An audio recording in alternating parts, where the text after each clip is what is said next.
Assalamualaikum warahmatullahi wabarakatuh. Alhamdulillahi rabbil alamin. Wassalatu wassalamu ala ashrafil mursalin Nabiyyina wa maulana Muhammadin wa ala alihi wa sahbihi ajma'in. Wa ashhadu an la ilaha illallah wahdahu la syarika lah. Wa ashhadu anna Muhammadan abduhu wa rasuluh.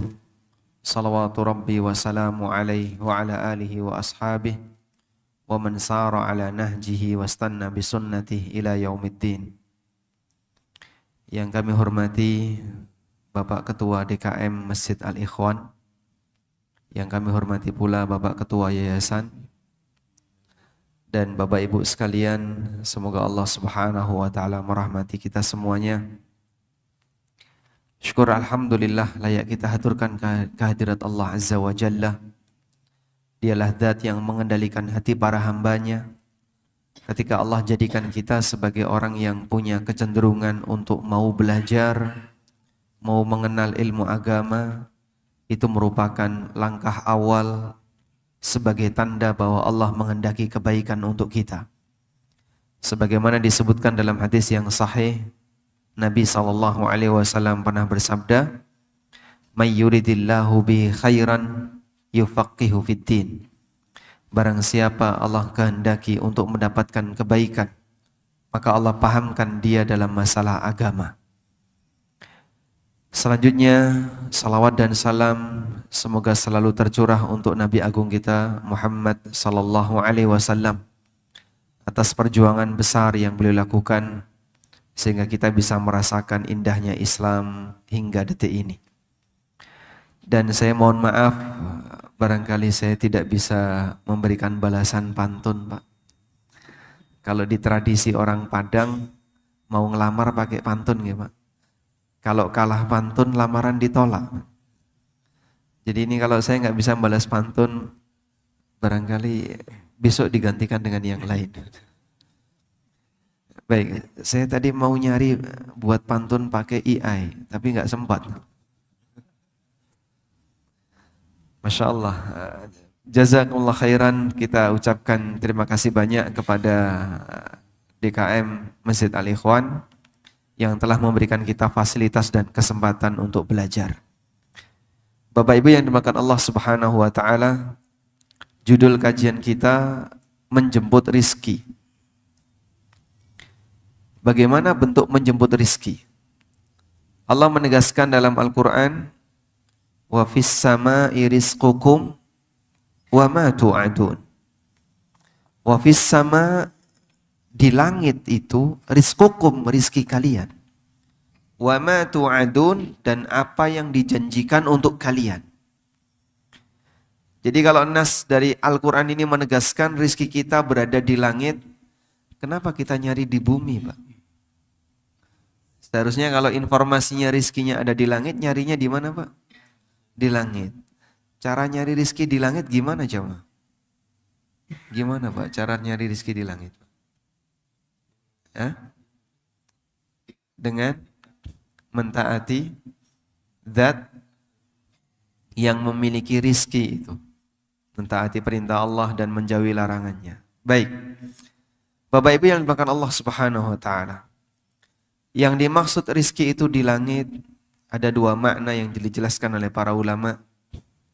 Makna yang pertama adalah bahwa rizki kita telah ditetapkan oleh Allah di Lauhul Mahfudz. Dan Lauhul Mahfudz itu berada di sisi Allah Subhanahu wa taala. Sehingga disebut di langit dalam arti di atas, karena dia berada jauh dari posisi manusia. Maka rizki kita telah ditetapkan oleh Allah berdasarkan nas ini, sehingga Allah tegaskan, wa fis sama'i rizqukum. Rizki kalian ada di langit. Maksudnya telah Allah tetapkan dalam catatan Lauhul Mahfudz, sehingga tidak akan bertambah, tidak akan berkurang, karena semuanya telah Allah tetapkan. Dan apa yang menjadi ketetapan Allah tidak akan ada perubahan. Kemudian makna yang kedua, wa fis sama'i rizqukum, makna yang kedua adalah hujan yang Allah turunkan. Sebab hujan ini menjadi sumber apa jemaah? Sumber kehidupan. Allah Subhanahu wa taala menciptakan segala sesuatu minal ma, dari air. Yang itu kemudian awal mulanya adalah dengan Allah turunkan hujan. Maka seorang hamba disediakan oleh Allah Subhanahu wa taala rizki yang tercatat di Lauhul Mahfuz, dan di antara bentuk rizki itu adalah hujan yang diturunkan oleh Allah Subhanahu wa taala kepada hambanya. Baik. Setelah kita paham bahwa rizki kita telah ditetapkan oleh Allah, lalu kenapa kita harus mencarinya? Padahal rizki itu sudah ditetapkan oleh Allah. Bapak Ibu yang dimuliakan Allah Subhanahu wa taala, kita mengimani semua ini telah ditakdirkan oleh Allah. Karena Allah menegaskan, wallahu khalaqakum wa ma ta'malun. Allah yang menciptakan kalian dan Allah juga yang menciptakan perbuatan kalian. Maka segala yang ada di alam ini adalah takdir dari Allah Subhanahu wa taala. Namun kita juga diperintahkan oleh Allah untuk melakukan aneka sebab dalam mengejar kebaikan. Kenapa demikian? Karena kita tidak tahu takdir. Sehingga ketika kita meyakini rizki kita sudah ditetapkan oleh Allah, terus ada pertanyaan, kenapa kita masih perlu nyari rizki? Jawaban sederhananya adalah karena kita tidak tahu takdir. Kalau kita tahu takdir, misalnya, ya, Bapak sekarang tahu berapa jumlah uang yang akan Bapak dapatkan dari mulai pagi ini sampai malam. Ada nggak orang yang tahu, Pak? Ada yang tahu? Nggak ada. Dengan sebab karena kita tidak tahu berapa rizki kita di hari ini, maka silahkan kamu cari. Berusahalah untuk mencari yang terbaik. Apa yang belum kamu ketahui dan ingin kau dapatkan. Karena itu, pengetahuan bahwasanya manusia telah ditakdirkan oleh Allah tidak bisa dijadikan alasan untuk diam saja. Karena di saat yang sama, di situ ada perintah untuk mencari rizki. Di mana Pak ada perintah untuk mencari rizki? Di beberapa ayat Allah Subhanahu wa taala sebutkan, seperti di surat Al-Jumu'ah, Allah Subhanahu wa taala mengatakan, "Fa idza qudiyatis salatu fantashiru fil ardi wabtaghu min fadlillah." Apabila kalian sudah selesai salat Jumat, fantashiru fil ard, maka bertebarlah kalian di muka bumi. Makanya kalau selesai Jumatan jangan tidur di masjid jemaah ya. Ini menyalahi perintah ayat. Betul enggak gitu, Pak? Sehingga takmir kalau melihat ada yang selesai Jumatan masih tiduran diusir. Keluar, fantashiru fil ard. Maka bertebarlah kalian di muka bumi, wabtaghu min fadlillah, dan carilah karunia Allah. Di sini ada perintah, silahkan kalian bekerja. Pak, perintah kerja di sini wajib atau hukumnya gimana, Pak? Ada ayat sebelumnya yang melarang manusia untuk melakukan aktivitas ekonomi apabila azan Jumat sudah dikumandangkan. Ya ayyuhalladzina amanu idza nudiya lis-salati mi yaumil jum'ah fas'au ila dzikrillah wa dzarul bai'. Wahai orang yang beriman, kalau sudah terdengar panggilan di hari Jumat, fas'au ila dzikrillah, maka bersegeralah menuju zikrullah. Yang dimaksud menuju zikrullah itu maksudnya apa? Menuju Jumatan. Wadharul bai', dan tinggalkan jual beli. Kemudian Allah menegaskan di lanjutan ayat, fa idza qudiyatis shalah fantashiru fil ardi wabtaghu min fadlillah.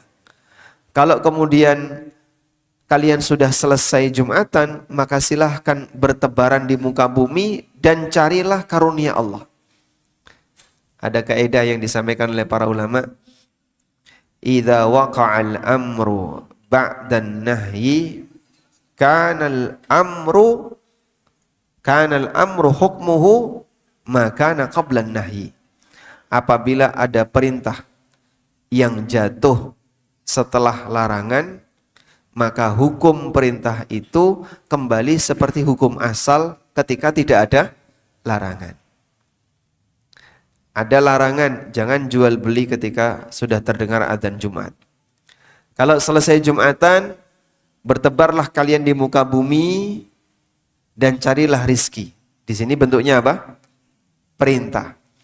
Maka perintah ini dijatuhkan setelah ada larangan.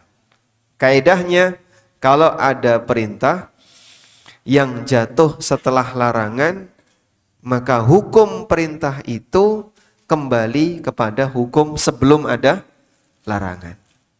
Bisa dipahami ya? Apa hukum bekerja sebelum dilarang? Ya? Apa hukum bekerja sebelum dilarang? Mubah. Aktivitas muamalah sebelum adzan Jumat, hukum asalnya apa? Mubah. Maka yang dimaksud dalam perintah ayat ini adalah silahkan kalian kembali kepada aktivitas kalian sebelumnya dengan melakukan aktivitas ekonomi ketika kalian sudah selesai Jumatan. Baik, kepentingan kita dari ayat ini adalah untuk menjelaskan bahwa dalam Al-Quran kita diperintahkan oleh Allah untuk nyari rizki. Kita diperintahkan oleh Allah Ta'ala untuk mencari karunia-Nya dengan cara jangan diam di masjid, silahkan kamu keluar. Berarti ini dalil bahwa sekalipun kita diajarkan semuanya telah ditakdirkan oleh Allah termasuk dalam urusan rizki, namun kita juga disuruh untuk mencari rizki. Baik. Selanjutnya istilah yang tepat itu yang kayak gimana Pak? Apakah mencari, menjemput, mengais, atau apa lagi? Atau istilah-istilah yang lain? Apapun istilah itu sebenarnya tidak akan mengubah hakikat.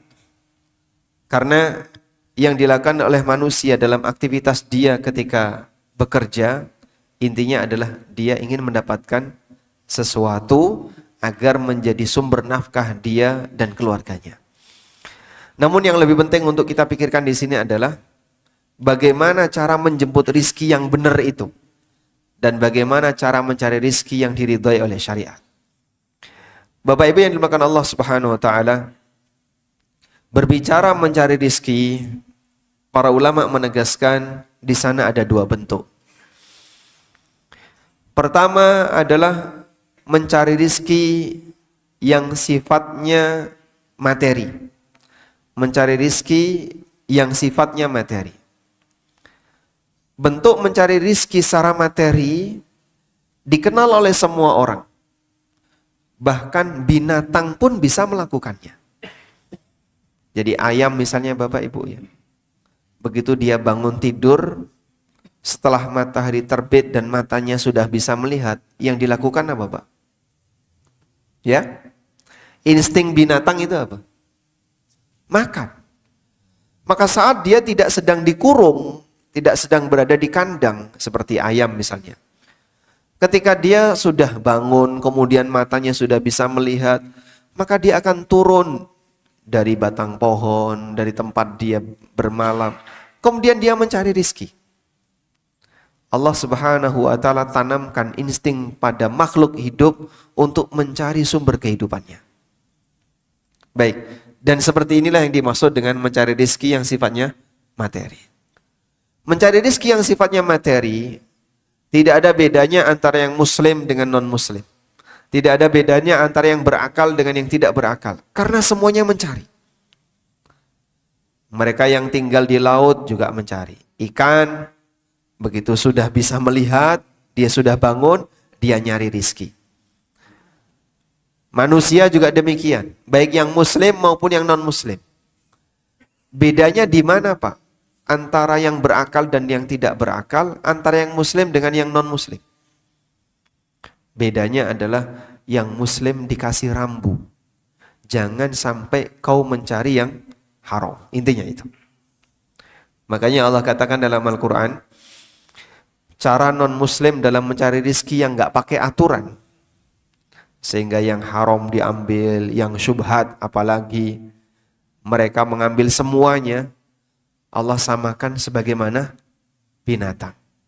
Walladzina kafaru ya'kuluna wa yatamatta'un kama ta'kulul an'am. orang-orang kafir. Mereka makan, mereka menikmati kehidupan dunia sebagaimana layaknya binatang. Kambing nggak tahu ini rumput punya tetangga atau rumput punya tuannya. Sapi juga nggak ngerti ini rumput hasil maling ataukah rumput yang halal.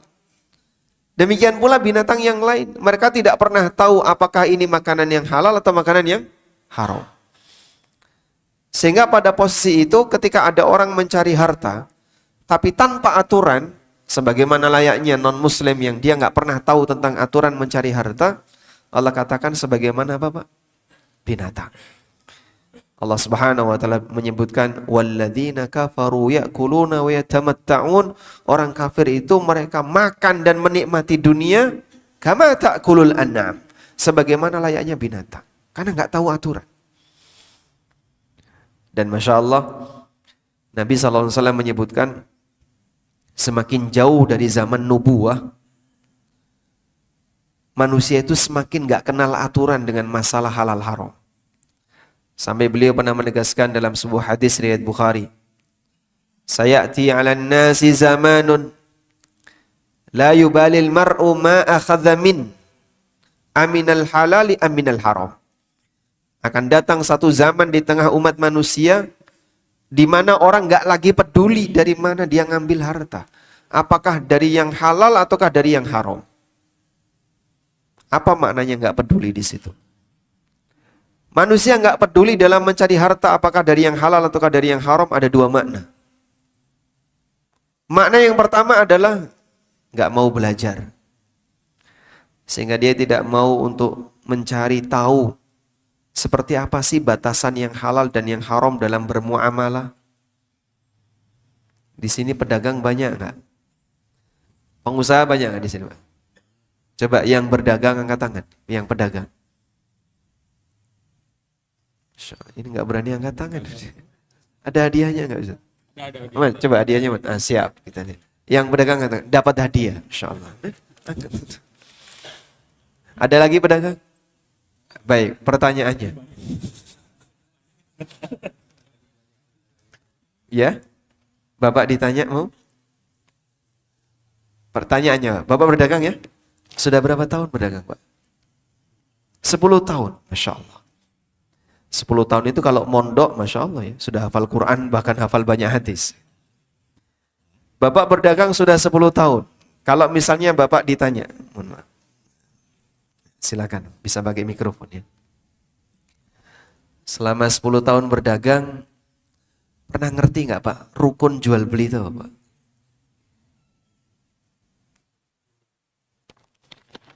Atau pernah kebayang, ada nggak sih rukun jual beli itu? Atau syarat sah jual beli? Nggak pernah tahu Pak? Syarat sah jual beli. Boleh langsung, nggak masalah.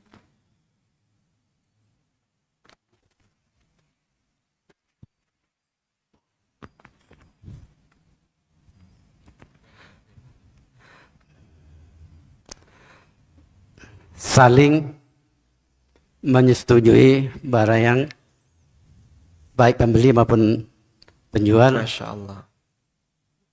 Cukup ya. Saling ridho. Ya. Itu salah satu dapat hadiah. Insya Allah. Alhamdulillah. Baik.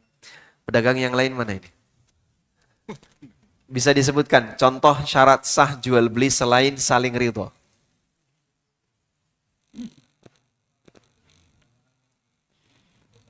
Ada penjual, ada pembeli, ada barang, ada jasa.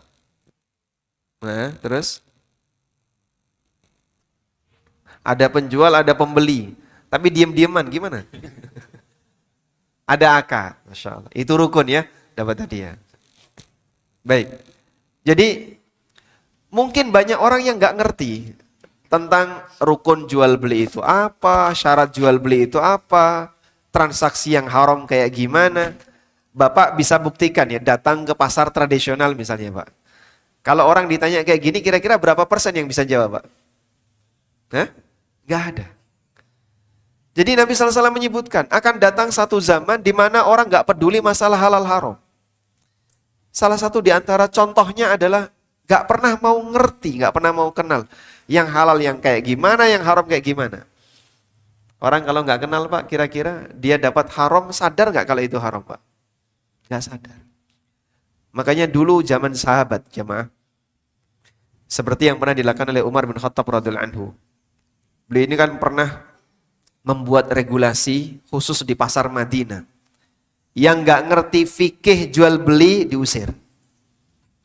Sehingga beliau datang ke pasar Madinah sambil membawa dirrah. Dirrah itu tongkat jenderal yang pendek itu. Ditanya satu persatu itu para pedagang. Yang bisa jawab silakan bertahan. Yang nggak bisa jawab beliau usir sambil mengatakan la yabi'u fi suqina illa man tafaqaha. Nggak boleh bertransaksi, tidak boleh berdagang di pasar kami ini kecuali yang paham ilmunya. Coba kalau Umar masih hidup kira-kira ada nggak pedagang yang bisa bertahan di pasar, Pak? Tapi fungsi seperti ini sudah hilang. Memang pemerintah misalnya kan ada departemen urusan perdagangan. Tapi edukasi untuk para pedagang dalam masalah bagaimana batasan syariah seorang muslim misalnya kurang tersentuh di sana. Dan bahkan banyak orang yang nggak mau Pak belajar seperti itu. Mereka menganggap bahwasanya mengenal halal haram itu justru akan merepotkan dirinya. Kalau saya kenal nanti jadinya nggak boleh Pak Ustadz. Lah terus gimana? Mending nggak ngerti. Dia pilih nggak ngerti kenapa? Takut karena kalau ngerti dilarang. Padahal sebenarnya dia sudah tahu. Tapi nggak mau tahu. Ini makna yang pertama. Makna yang kedua yang dimaksud dengan orang tidak peduli dalam masalah halal haram adalah dia ngerti itu haram tapi tetap dia ambil. Insya Allah sudah lewat ya. Dia tahu itu nggak boleh tapi tetap dia ambil. Makanya sampai kadang kan ada banyak orang yang saling memotivasi. Hari gini mau membatasi diri dengan yang halal, nyari yang haram aja susah, apalagi yang seolah-olah apa? Saling memotivasi. Biarkan saja dirimu bebas untuk mencari harta, yang penting cuan. La haula wala quwata illa billah. Saya ada buku ya. Judulnya Fikih ASN dan karyawan. Ada salah satu kawan yang pernah menghadiahkan buku ini kepada temannya satu SMA, yang temannya ini kerja di lembaga pemerintah, instansi pemerintah. Itu nggak mau nerima. Dia nolak karena dia merasa sadar di buku ini nanti dia seperti akan dihakimi. Padahal dia belum baca buku itu, cuman baca judulnya saja. Orang sudah ketakutan. Sehingga banyak orang yang dia pengen bertahan kepada yang haram. Padahal dia tahu yang namanya sogok. Pak, namanya manusia Pak. Sogok ngerti nggak kalau itu haram Pak? Non muslim pun ngerti kalau sogok itu kriminal. Non muslim pun tahu kalau yang namanya sogok, namanya korupsi itu kriminal. Tapi kan masih banyak orang. Bapak kalau nggak mau kayak gini siap-siap dimutasi. Saya kalau jadi yang jujur-jujur saja, yang lempeng-lempeng, yang lurus-lurus saja, bersiaplah kamu akan dimusuhi satu kantor misalnya. Seolah-olah mereka bekerja sama dalam masalah apa? Mencari yang haram. Nah, ini kita awali dengan edukasi. Kita awali dengan pembelajaran kepada masyarakat.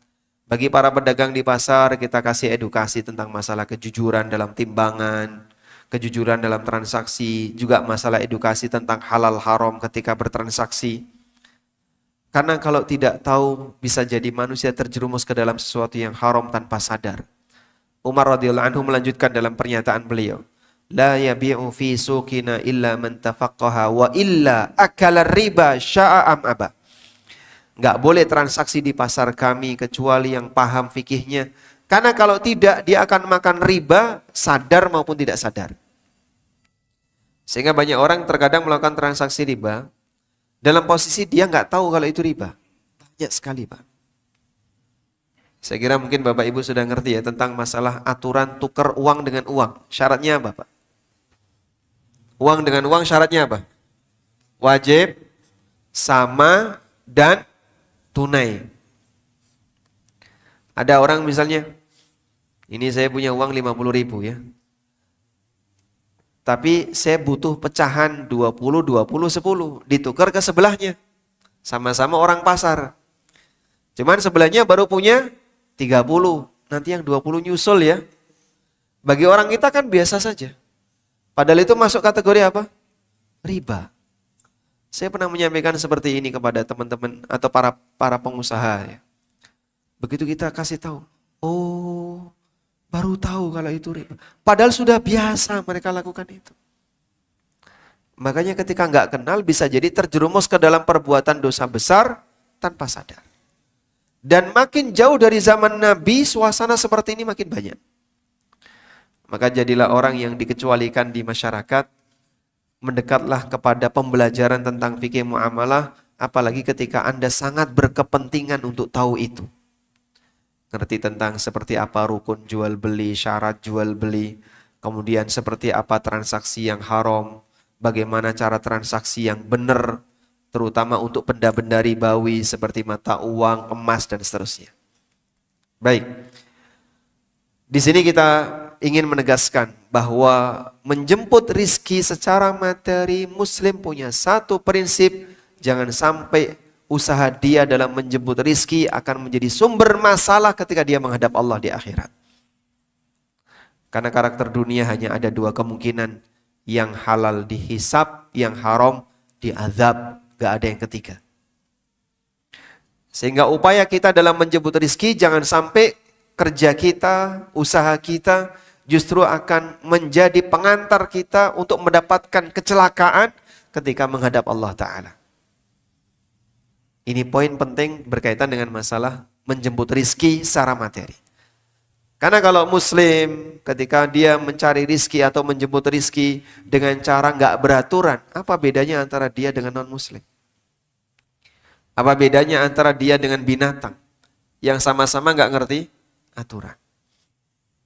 Meskipun kita sadar bahwasanya masih banyak yang perlu diperbaiki dari aktivitas kaum muslimin ketika mereka mencari harta.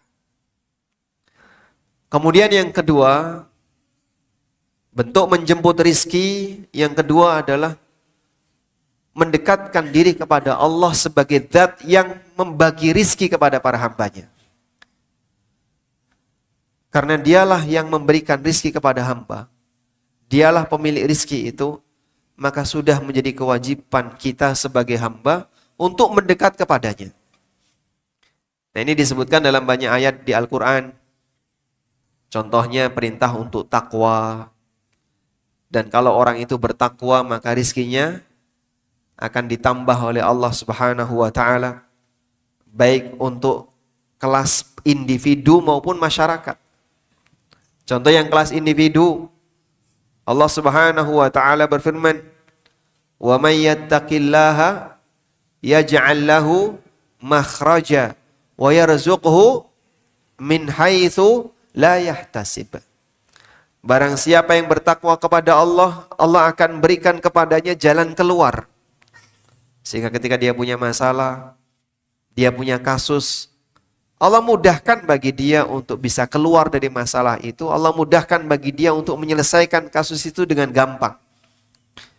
Allah kasih dia jalan keluar. Ya ja'allahu makhraja. Karena kalau orang nggak bisa keluar, coba Bapak bayangkan ya, orang masuk kasus itu kan seperti masuk ke dalam sebuah ruangan. Ketika orang tidak diberi petunjuk kemana saya harus keluar dari ruangan itu, dia hanya berusaha untuk mencari. Sepanjang pencariannya belum ketemu, bisa keluar nggak Pak? Bisa keluar, nggak bisa keluar. Kita punya keterbatasan, upaya kita dalam mencari jalan keluar itu. Dan Allah Subhanahu wa Ta'ala Maha tahu, Dia yang ngasih ujian kepada hamba, dan Dia yang tahu bagaimana kunci jawaban ujian ini. Baik ujian dunia maupun akhirat. Makanya Allah kasih tahu, kalau kamu pengen lolos dari ujian dengan cara yang benar, kuncinya apa? Takwa. Wa may yattaqillaha yaj'al lahu makhraja. Siapa yang bertakwa kepada Allah, Allah akan jadikan jalan keluar untuknya. Bertakwa ketika orang punya masalah adalah dia berusaha bagaimana agar tidak menjadikan masalah itu sebagai sumber dosa. Ada banyak orang yang ketika dia punya masalah, tapi dengan sebab masalah itu justru dia semakin menumpuk dosa. Misalnya dia punya masalah keluarga, lalu dia lampiaskan keinginan dia untuk menenangkan diri dengan cara yang haram. Ada nggak Pak kayak gitu Pak? Minum khamar, atau misalnya datang ke tempat-tempat hiburan dan seterusnya. Saya pernah dapat pertanyaan ya, yang cukup menyedihkan Pak. Jadi ibu-ibu jengkel banget sama suaminya, karena suaminya selingkuh. Lalu dia ingin melampiaskan kejengkelannya itu dengan cara balas dendam kepada suaminya. Apa yang kebayang Pak? Balas dendam kepada suaminya. Wanita ingin balas dendam kepada suaminya yang sedang selingkuh, tapi dia tidak punya kemampuan fisik dalam bentuk melawan suaminya dengan kemampuan fisiknya. Akhirnya apa yang dia lakukan? Dia selingkuh juga. Dalam keyakinan dia ketika dia sedang selingkuh, saya merasa puas Pak. Karena saya sudah bisa balas dendam dengan suami saya. Ini kan lucu ya. Jadi mungkin orang ini zina, yang dinikmati bukan zinanya, yang dinikmati adalah balas dendamnya.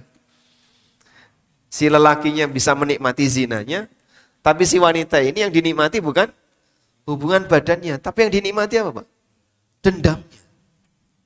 Itu kan orang seperti melampiaskan ketika dia punya masalah, dia lampiaskan masalahnya dengan cara yang salah.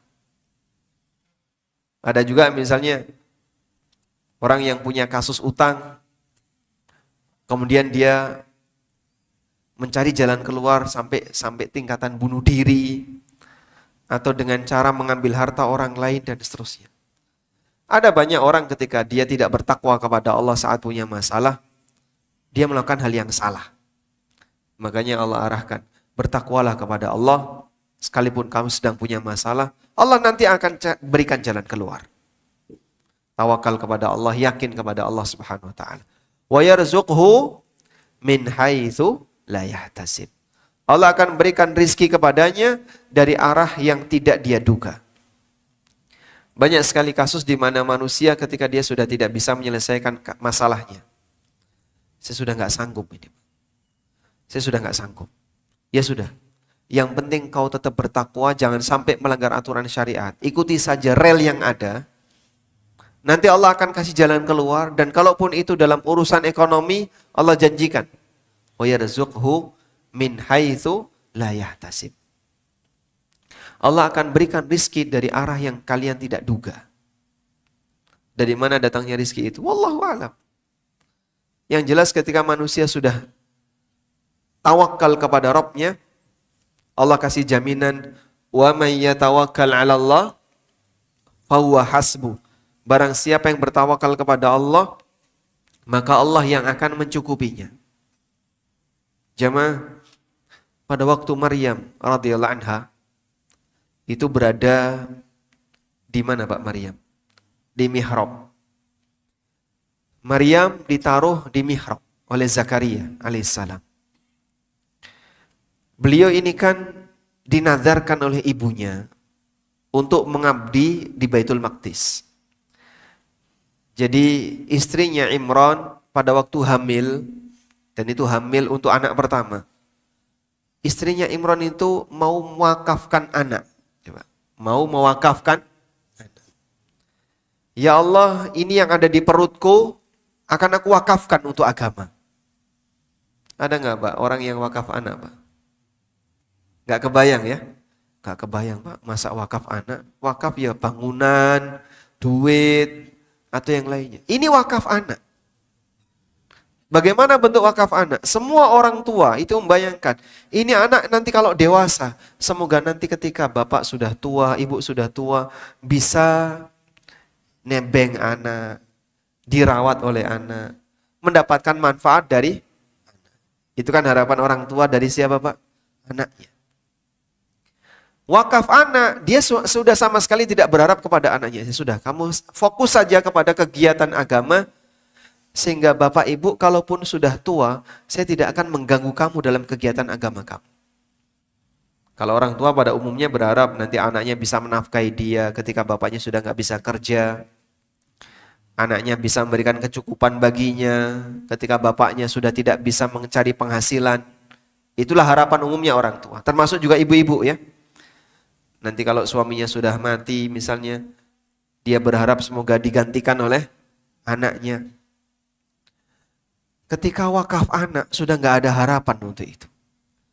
Maryam mengatakan, Inni nazartu laka ma fi batni muharraran fataqabbal minni. Aku nazarkan apa yang ada di perutku itu bebas dari semua beban aktivitas duniawi, fataqabbal minni, maka terimalah nazarku. Dan nazarnya istrinya Imran diterima oleh Allah Ta'ala. Fataqabbalaha rabbuha biqabulin hasanin wa ambataha nabatan hasanan wa kaffalaha Zakaria. Allah terima nazarnya istrinya Imran. Namun harapannya yang terlahir laki-laki tapi yang lahir perempuan. Sehingga pada saat beliau melahirkan anak perempuan, istrinya Imran mengatakan, Rabbi inni wada'tuha untha wallahu a'lamu bima wada'at. Ya Allah, ternyata yang lahir anak perempuan.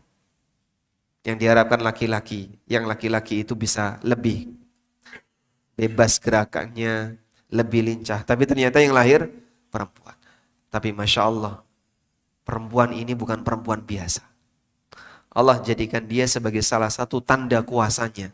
Terlahir dari dia seorang anak yang merupakan nabi dan terlahir tanpa bapak. Sejak ada peristiwa itu, dunia berubah. Kondisi masyarakat berubah. Timbullah 3 jenis manusia yang berbeda. Yang satu meyakini Maryam berzina dan Isa anak zina gak layak jadi nabi. Kelompok siapa ini? Siapa Pak?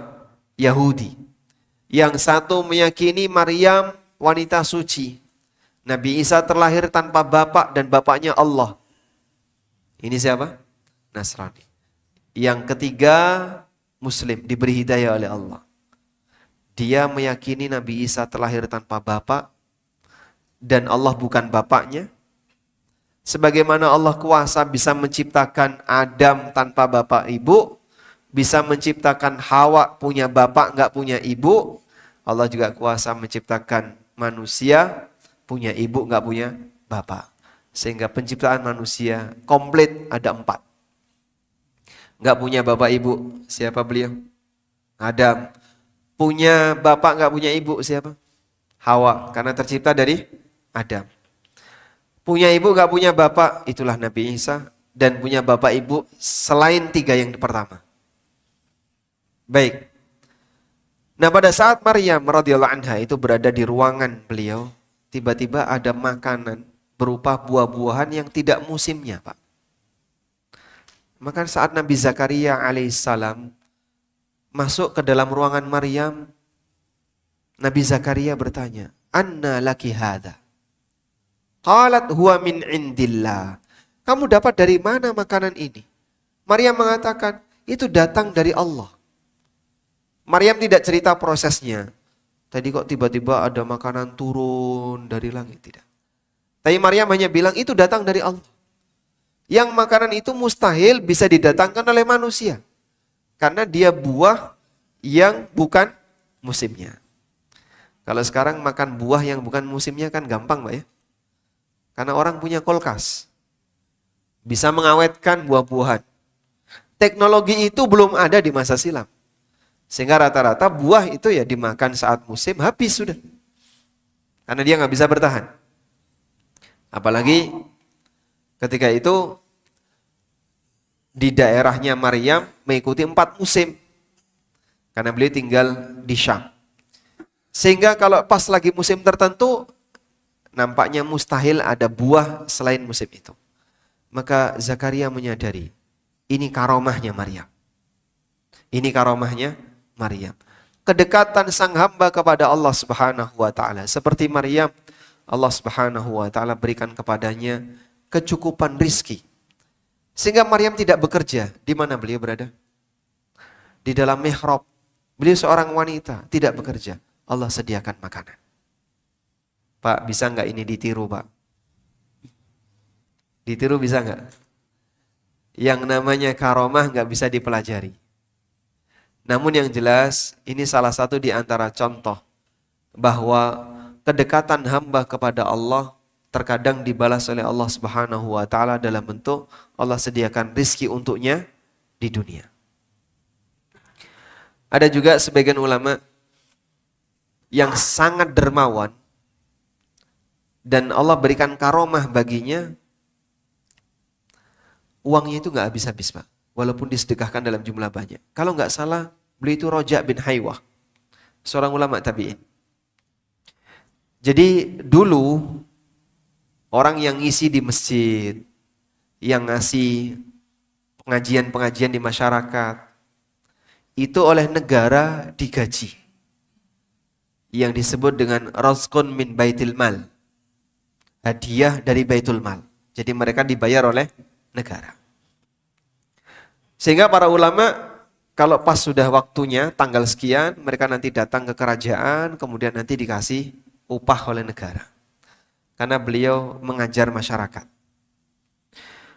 Nah, salah satu di antara mereka itu ketika datang ke istana kemudian dikasih uang dinar atau dirham. Dulu kan uang belum ada uang kertas ya. Adanya koin. Disimpan di kum. Lengan baju yang lebar itu ya. Lengan baju orang dulu kan lebar ya. Makanya lengan bajunya Abu Hurairah diisi apa? Kucing.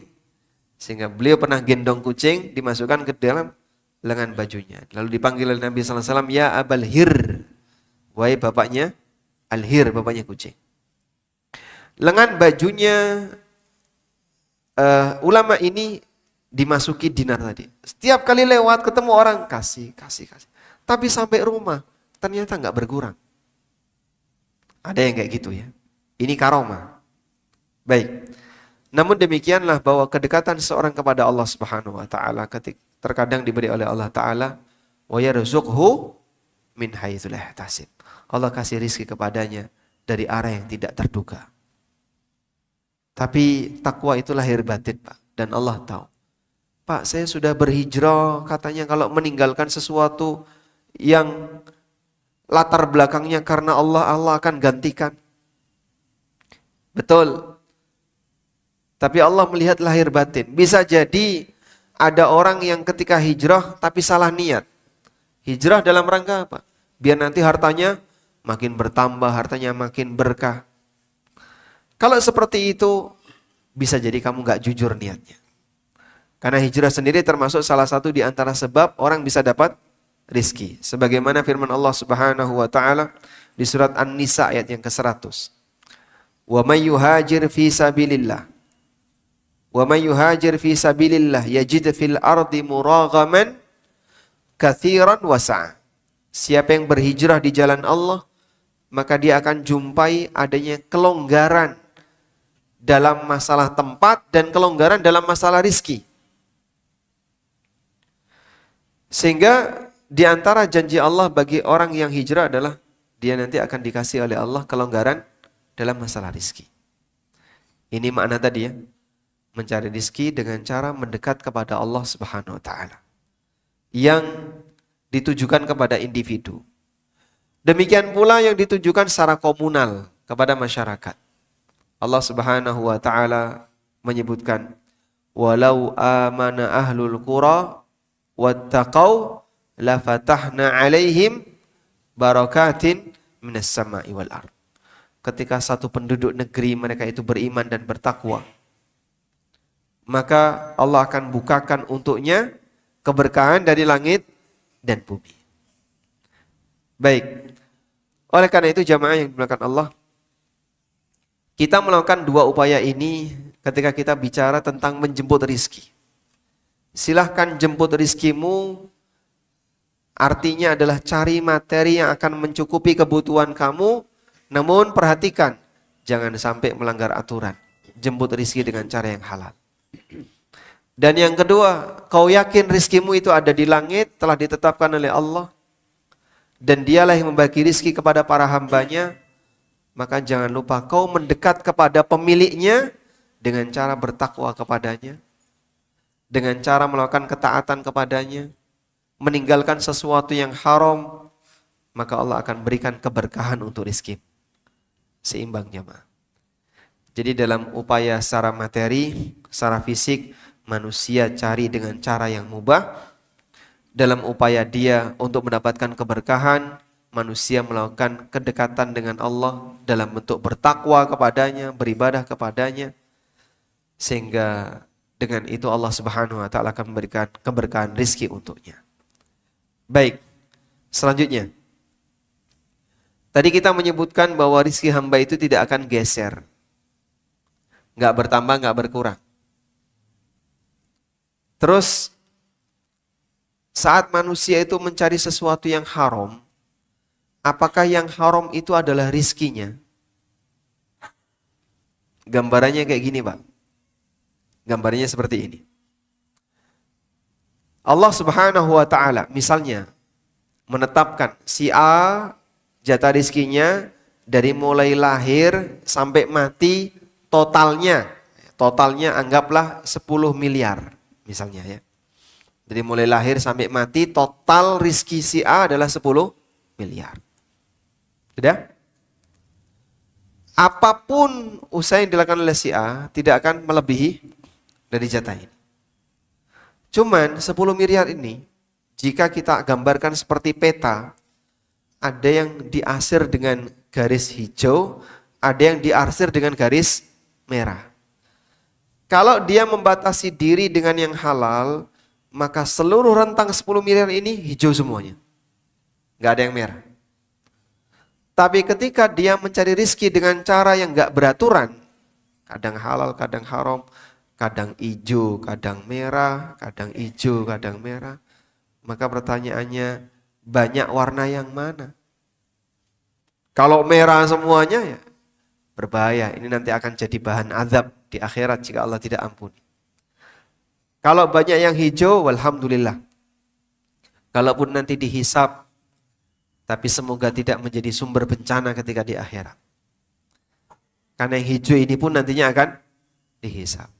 Itulah kurang lebih ilustrasi tentang jatah rizki yang tidak akan bergeser bagaimanapun cara orang ketika dia menjemputnya. Mau yang halal maupun yang haram. Sudah? Pernah satu ketika Ali bin Abi Thalib naruh satu barang ya, di depan rumah. Terus barang itu dicuri sama si A. Setelah dicuri, akhirnya dicari. Ketangkap, ketemu, barang itu ada di tempatnya si A. Akhirnya dibawalah si A ke hadapan Ali bin Abi Thalib radhiyallahu anhu. Lalu Ali mengatakan, tadi saya itu sudah punya rencana, mau saya kasihkan barang ini kepada dia. Saya punya rencana, mau memberikan barang itu kepada si A ini, si malingnya ini. Andaikan dia sabar, dia bisa dapat barang itu dengan cara halal. Tapi karena dia nggak sabar, dia ambil barang itu sebelum waktunya. Dan dia ambil dengan cara haram. Karena dia mencuri. Tergambar sekarang? Baik. Jadinya sebenarnya tidak bertambah, Pak. Makanya misalnya orang korupsi dengan jumlah banyak seperti itu. Sampai angka triliun, angka miliar, dan seterusnya. Apakah nambah rizkinya, Pak? Nambah rizki nggak, Pak? Sepeser pun tidak. Itu nggak bakalan nambah rizki. Tapi itu membuat merah jatah yang telah diberikan oleh Allah kepadanya. Maka tinggal selanjutnya Anda mau pilih warna yang mana? Dibuat makin banyak yang haram sehingga nanti potensi azabnya besar, ataukah kita selamatkan? Jangan ngambil yang ini berbahaya. Kalau kau pun membatasi dengan yang halal, tidak akan mengurangi jatah. Baik. Terus bentuknya gimana, Pak? Kalau orang duitnya banyak kan berarti rizkinya banyak. Enggak jaminan. Sebab makna rizki itu bukan apa yang kita miliki dan bukan apa yang kita kumpulin. Lalu makna rizki itu apa? Makna rizki yang sejatinya adalah apa yang kita makan sampai habis, yang kita pakai sampai rusak, dan yang kita sedekahkan sehingga abadi di yaumil qiyamah. Itulah makna rizki yang sejatinya. Pernah satu ketika Nabi SAW membaca surat At-Takatsur. Alhaakumut takatsur.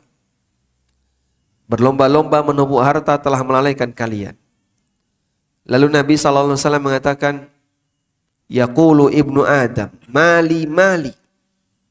Manusia selalu mengatakan, ini hartaku, ini hartaku. Wahallaka min malika ya ibnu Adam. Kemudian Nabi SAW bersabda, padahal hakikat dari hartamu wahai manusia, hanya ada 3 kemungkinan. Ma akalta fa'afnaita, wa ma labista fa'ablaita, wa ma tasaddaqta fa'amdaita. Yang kau makan sampai habis, yang kau pakai sampai rusak, dan yang kau sedekahkan sehingga menjadi simpanan kamu di akhirat. Sementara apa yang kau kumpulkan belum tentu jadi jatah rizki. Baik, Bapak bisa tanya ke ibu-ibu ya. Gelas yang dipakai sehari-hari berapa?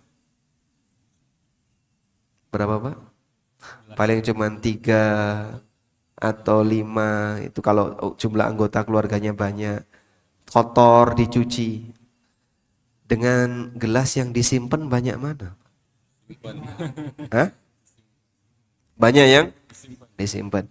Yang dimaksud dengan rizki itu yang mana? Yang disimpan atau yang dipakai? Hah? Yang dipakai. Perabotan yang dipakai sehari-hari berapa? Piring, mangkok, sendok garpu. Hah? Sebanyak anggota keluarga. Piring misalnya, di sini ada 5 orang ya 5 piring. Karena biasanya makan bareng. Dengan piring yang disimpan banyak mana? Jadi yang rizki itu yang mana? Makanya ketika orang itu ngumpulin rizki dengan cara yang haram, kan gak mungkin dihabiskan semuanya. Misalnya orang punya duit 20 sekian triliun. Berapa triliun Bang? Hah? 300 triliun. Itu dimakan sendirian habis gak? Habis? Ya habis. Jadi dia cuma memberikan warna merah, ya, masih banyak yang sisa dan dia gak habiskan. Apalagi jamaah, Allah kasih hukuman kepada orang yang menerima harta haram. Orang yang menerima harta haram, nerimanya ketakutan, nyimpennya ketakutan, makainya ketakutan. Ya, betul gak gitu? Nerima harta haram ketakutan gak Pak? Ketakutan dia. Sembunyi-sembunyi, jangan sampai ketahuan orang. CCTV dimatikan. Bila perlu, ketemuan di mana. Saya punya kawan ya. Kawan cerita, waktu ngurus apa begitu, lalu ketemu bagian yang ngurusi itu di pertemuan 2 tangga. Ini kan tangga gini, terus ada tempat datar naik gitu. Di pertemuan 2 tangga ini. Mas, nanti kita janjian di sini. Kenapa? Gak ada CCTV. Padahal itu masih dalam kantor loh ya. Itu dalam kantor. Saya diminta oleh kawan saya ngurusi pajak kendaraan. Teman saya pindah dari Jogja ke Cilegon kalau nggak salah. Terus motor dia saya pakai, tolong dong dipajekin. Saya pajak. KTP-nya nggak ada. Sehingga saat saya store, cuman pakai fotokopi KTP, KTP-nya mana? KTP-nya nggak dibawain saya. Ke belakang. Nurut saya ke belakang. Saya nggak tahu ke belakang itu apa. Ternyata rame. Ini ada apa?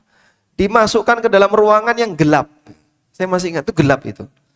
Cuman pintunya dibuka sehingga kelihatan cahaya dari pintu itu. Tapi saya nggak ngerti ini ngapain. Ditanya KTP-nya mana? Yang punya ada di sana pindah. Ini KTP atas nama yang punya. Oh baik, kamu bayarnya sekian saja. Karena saya nggak ngerti ya saya bayar. Baru pertama kali itu punya pengalaman disuruh kayak gitu. Kenapa dia sembunyi Pak? Hah?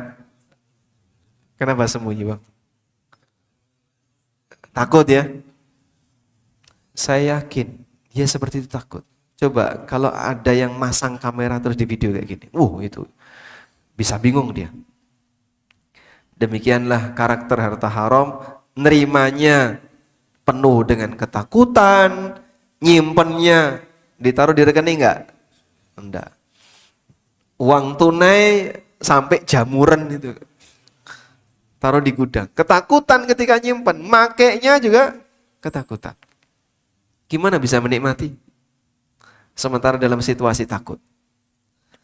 Walaupun orang di hadapannya ada banyak nikmat, kalau dia dalam kondisi ketakutan, hilang rasa nikmat. Betul Pak ya? Misalnya di tempat Bapak, di depan meja Bapak penuh dengan hidangan makanan. Tapi Bapak dapat info, Pak, tentara Israel sampai depan Pak. Mau mengganyang kita misalnya. Anda tinggal di Gaza misalnya. Bisa menikmati nggak? Mungkin tidak bisa. Bagi orang yang ketakutan, dia tidak akan bisa menikmati aneka makanan yang ada di hadapannya. Maka mudah bagi Allah untuk mencabut kemampuan menikmati harta. Allah buat dia ketakutan. Di saat itulah dia tidak akan bisa menikmatinya. Baik. Maka jamaah di sini memberikan kita nasihat ya, bahwa upaya apapun yang kita lakukan dalam mencari rezeki tidak akan menambah jatah rezeki, namun bisa mewarnai dengan warna yang berbeda. Pastikan warnanya warna yang tidak membuat kita celaka besok di yaumil qiyamah. Wallahu taala alam. Mungkin itu yang bisa kita sampaikan. Semoga yang sedikit ini bermanfaat. Wassallallahu ala nabiyyina Muhammadin wa ala alihi wa sahbihi wasallam.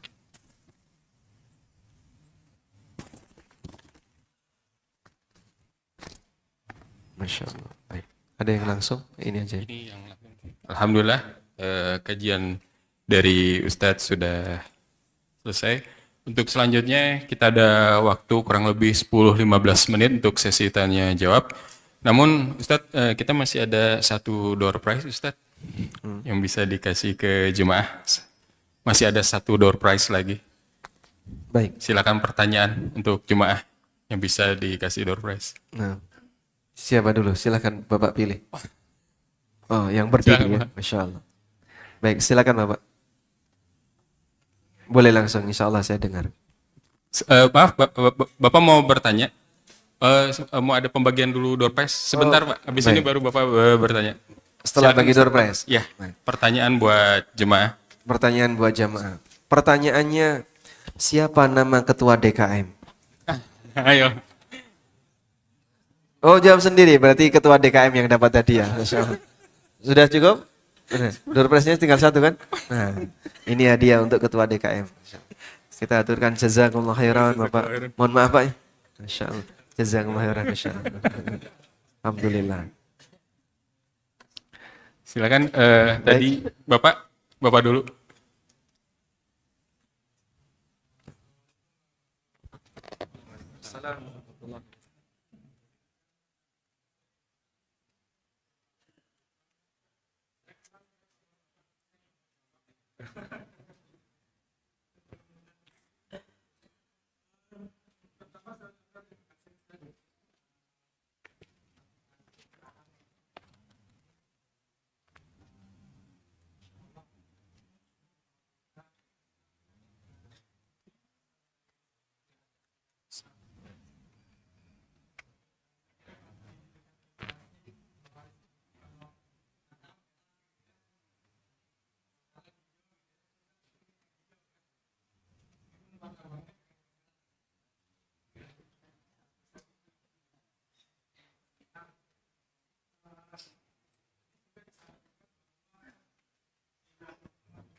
Baik.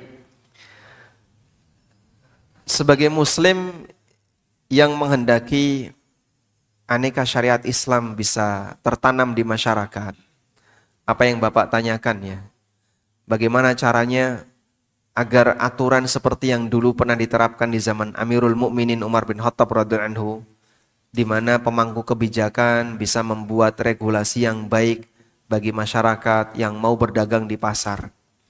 Hal yang sama juga yang didambakan oleh kaum muslimin, bagaimana agar hukum-hukum dan syariat Islam itu bisa menjadi undang-undang negara, sehingga kaum muslimin merasa terpayungi dengan maksimal dengan keberadaan undang-undang itu. Namun terkadang masalahnya di bagian bawah akar rumput kadang juga belum siap untuk menerima. Sehingga kadang misalnya kita buat sebuah percontohan, dicoba ya secara syar'i, ternyata nggak semuanya bisa menerima. Sebagai contoh ya, misalnya ada rencana mau dijadikan sebagai, kayak di Aceh kan sudah berhasil ya. Aceh punya konun tersendiri, di mana setiap wanita wajib melakukan beberapa kewajiban Islami, seperti pakai jilbab. Coba kalau seperti ini diterapkan di Bandung, khusus muslimah Bandung saja Pak, kira-kira diterima atau tidak? Hah? Mungkin kaum muslimin sendiri yang akan menolak. Sehingga kalau misalnya khusus kota Bandung akan dijadikan sebagai proyek percontohan penerapan syariat Islam yang sifatnya lahiriah saja, belum sampai pada tingkatan hukuman kriminal.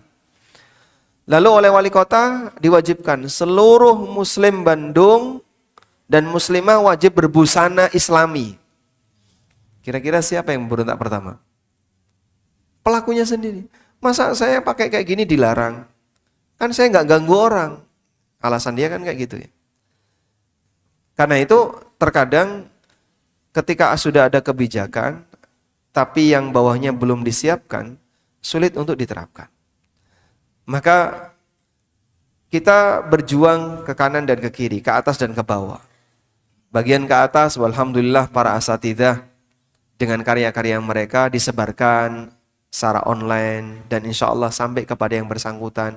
Dan beberapa kali kadang dimintai pertimbangan bagaimana akad yang tepat. Seperti kemarin ada teman-teman yang bekerja di BPJS Ketenagakerjaan ya. Mereka ingin skema yang syar'i tentang bagaimana asuransi ketenagakerjaan yang benar. Itu sudah datang ke Dr. Irwandi, datang ke DSN MUI, dan termasuk saya juga sempat didatangi. Lalu kita diskusi, masalahnya ada di mana, kemudian bagaimana solusi yang tepat. Jadi mereka sudah ada upaya untuk itu, ya meskipun tidak ditampakkan di permukaan ya. Namun lagi-lagi terkadang masyarakatnya kadang belum siap. Jadi kalau misalnya diterapkan, kita buat yang seperti ini, kayak gitu tuh rumit, sulit. Kita buat yang gampang kayak dulu lagi. Akar rumputnya belum siap. Sehingga yang ke bawah pun perlu untuk dikasih edukasi. Ada satu pengalaman, waktu itu saya diundang oleh salah satu BMT untuk ngisi di Masjid Nurul Iman Blok M. Bawahnya masjid itu kan para pedagang ya, para pedagang. Dan katanya speakernya itu sampai bawah sehingga semuanya bisa mendengar. Lalu BMT ini bilang, kami mengundang para pedagang-pedagang yang ada di pasar ini untuk menyediakan waktu belajar tentang fikih muamalah dasar. Dan waktu itu saya diminta untuk menyampaikan kajian 3 kali sesi khusus membahas tentang masalah fikih jual beli dasar, mengenalkan rukun jual beli itu kayak gimana, batasan barang yang halal itu kayak seperti apa, akad yang benar kayak gimana dan seterusnya. Nggak ada yang datang Pak, nggak ada yang datang. Yang datang itu cuma beberapa orang, itu pun bukan pedagang di situ, orang luar. Yang dapat pengumuman katanya ada kajian tentang masalah fikih muamalah, terus dia datang ke situ. Mungkin 7 atau berapa itu yang datang. Dan itu 3 kali pertemuan. Tapi sama suasananya. Jadi memang mereka sudah disuruh belajar itu udah nggak mau. Sudah disediakan, tinggal mempelajari, tapi nggak mau. Menerapkan hukum syariat di tempat kita untuk masalah muamalah itu kan tidak harus izin sama pemerintah ya. Anda mau praktek jual beli secara syar'i, apakah harus izin sama pemerintah, Pak? Tidak kan? Negara ngasih kelonggaran. Ya meskipun belum jadi undang-undang. Sehingga mau secara syar'i maupun tidak syar'i, ini dikembalikan kepada pelaku. Termasuk misalnya, bagi waris sesuai Al-Quran dan hadis Nabi SAW, di negara kita dilarang nggak? Bagi waris sesuai syar'i itu dilarang nggak? Tidak. Karena nggak ada undang-undang warisan. Sehingga orang mau bagi waris secara adat, pakai hukum budaya, secara kekeluargaan, atau pakai hukum negara, atau pakai hukum agama, terserah mereka. Yang penting nggak sengketa.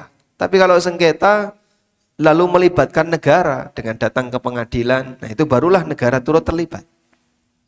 Maka sebenarnya kaum muslimin juga punya peluang, ya, punya potensi membangun pasar yang baik dengan memberikan edukasi kepada pelaku pasar. Sehingga kita sampaikan kepada mereka secara pelan-pelan agar satu demi satu diperbaiki. Cuman banyak orang yang kadang enggan untuk diperbaiki.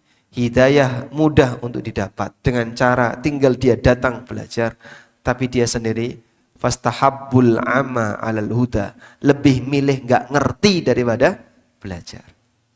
Wallahu a'lam. Ini ada pertanyaan tapi panjang-panjang semua ya. 2 jengkal.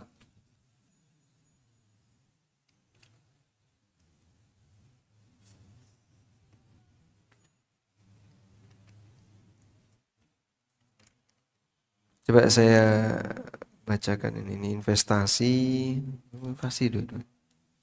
Ini juga masalah investasi.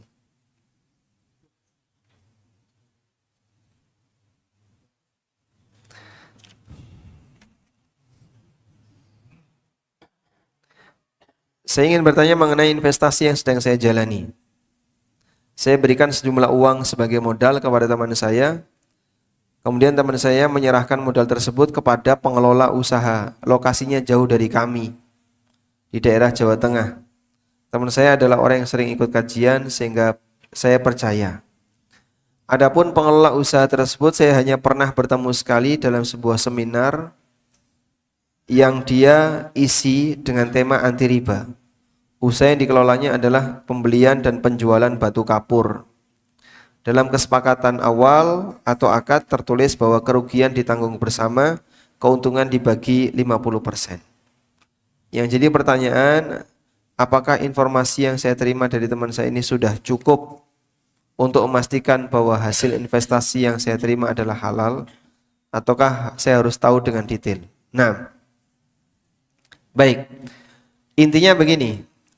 Bagi hasil itu harus berdasarkan hasil, bukan berdasarkan modal. Jadi kalau Anda dikasih janji, Bapak silahkan pasang modal 100 juta, nanti saya kasih bagi hasil 5% tiap bulan. Nah, 5% tiap bulan, pertanyaannya 5% dari apa? Dari modal atau dari hasil? Kalau 5% dari hasil, tidak masalah, tapi terlalu kecil. Tapi kalau 5% dari modal, nanti flat 5 juta terus. Ini apa bedanya dengan riba? Maka bagi hasil tidak boleh dari modal. Persentase bagi hasil itu dari hasil. Nah selanjutnya, kalau misalnya usaha itu memang berjalan, terus kita mau dikasih persentase 50%, maka tanggung jawab dari pengelola itu apa, Pak? Disebutkan dalam keterangan Ibnu Rushd, bahwa pengelola tidak boleh bagi hasil sampai dia tampakkan neraca penjualannya, neraca keuangan. Jadinya dibuat terbuka. Ini hasilnya ya, ini neraca keuangan saya untung sekian, Bapak dapat 50%. Kalau seperti ini boleh. Tapi kalau dirahasiakan, udahlah pokoknya kamu saya kasih 50%. Nah berapa? Ini 3 juta, besok lagi 6 juta, besok lagi sekian juta. Ini yang benar yang mana? Ada enggak neraca keuangannya?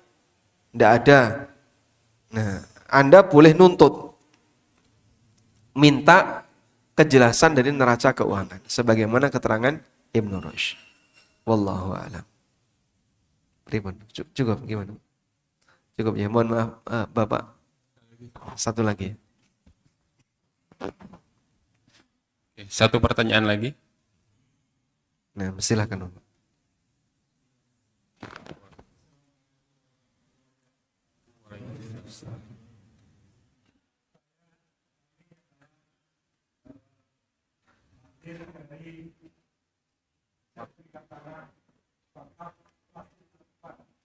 Masya Allah.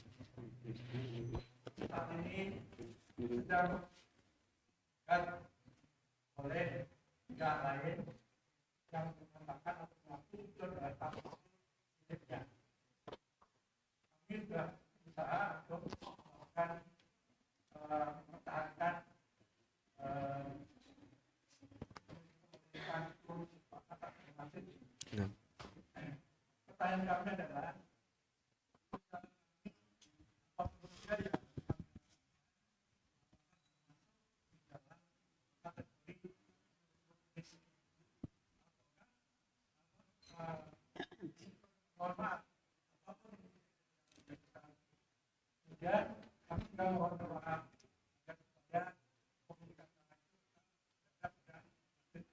Masya Allah.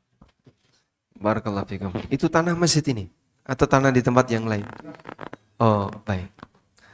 Baik, kita doakan kepada Allah Subhanahu wa Ta'ala. Semoga Allah Ta'ala memberikan kemudahan bagi yayasan dan DKM untuk mempertahankan aset umat. Jadi beliau bertanya tentang adanya sertifikat wakaf yang dipegang oleh nadhir, karena beliau sebagai nadhir wakaf yang sedang digugat oleh orang lain karena dia mengaku sebagai pemiliknya. Nah, ketika kita mempertahankan, apakah itu masuk dalam kategori menjemput rizki? Mungkin yang lebih tepat adalah memperjuangkan aset umat. Jika kita yakin ini sudah sah wakafnya, dalam arti pada waktu pemiliknya itu wakaf, dia wakaf dengan cara yang legal secara syar'i dan legal secara undang-undang negara. Nah, ketika Bapak yakin bahwasanya wakafnya sah, silahkan dipertahankan. Tapi kalau wakafnya belum sah, misalnya ini dulu masih harta sengketa, tapi ada salah satu yang mewakafkan, lo masih sengketa kok diwakafkan? Ya nggak boleh. Sehingga kalau wakafnya masih belum sah, ya kita kembalikan, didudukan seperti di awal. Tapi kalau Bapak yakin wakafnya sah, ini dulu waktu diwakafkan milik wakif, bukan milik siapapun, ada bukti kepemilikannya, dan beliau dengan sadar diri mewakafkan, tidak ada paksaan dan seterusnya. Sehingga setelah kita yakin semua syarat itu terpenuhi sebagai syarat sah wakaf, maka silahkan dipertahankan. Karena mereka yang mau membatalkan ini zalim, dan orang yang zalim tidak boleh dikasih layanan sepanjang masih memungkinkan bagi kita untuk memperjuangkannya. Nah, insya Allah bagi siapapun pihak yang turut terlibat dalam mempertahankan aset umat itu agar tetap jadi dana wakaf atau jadi aset wakaf, insya Allah mereka turut mendapatkan pahalanya. Wallahu a'lam. Baik, demikian yang bisa kita sampaikan. Semoga apa yang kita bahas ini bermanfaat. Wassallallahu ala nabiyyina Muhammadin wa ala alihi wa sahbihi wasallam. Wa akhiru da'wana alhamdulillahi rabbil alamin. Wassalamualaikum warahmatullahi wabarakatuh. Assalamualaikum warahmatullahi wabarakatuh.